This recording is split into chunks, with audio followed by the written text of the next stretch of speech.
Kaag sa numero 1 sa mga balita subong nga adlaw.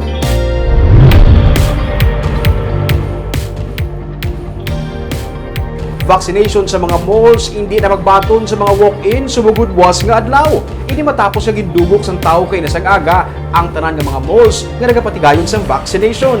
Ma-report si Nico Delfin. Sa pagbukas ng SM City Mall sa Bacolod kay nasang aga, liwat nga nagdugok ang tawo.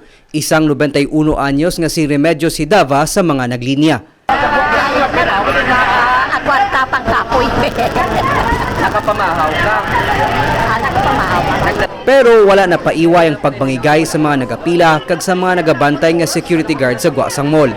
Mas nangintensyonado ang sitwasyon sang mainita ng mga nagapila, ilabi na mga senior citizens nga magapabakuna para sa ilang second dose.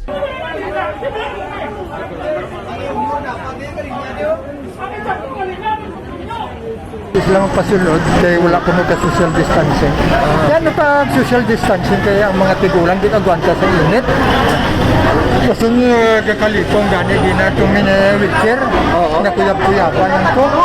Kaya umuwi na nila tani bulo 20 o 30. Dito na lang ma-adjust sa sulod. Ginabalas ka naman. Oo. At saka, they have that sign, look at the sign on the door. Talagang klaro na PWD senior. So, klaro kami dito.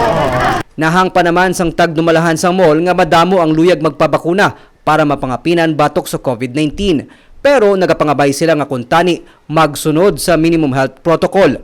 Senior citizens and PWDs will always have prioritization with Mansalay. We just need to be able to identify who they are para mapauna man sila natin pasulod. So, of course, safety of our customers. I think first and foremost, we also have to check anay guro kung qualified ba sila anay maka-receive sa vaccine. Di ba sinagsugpo lang sila sa pila, hindi ka ganyan pwede, hindi ka bakon. For the meantime, because they're not part of the priority anay. Giliw naman nga nag-inabot ang mga pulis agud mapaiway ang kinagamo kag mapasiguro nga ginapatuman ng physical distancing.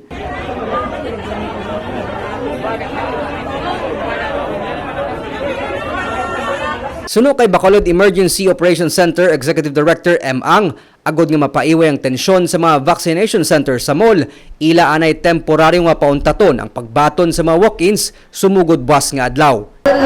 We will stop entertaining walk-ins as much as we would want to accommodate them.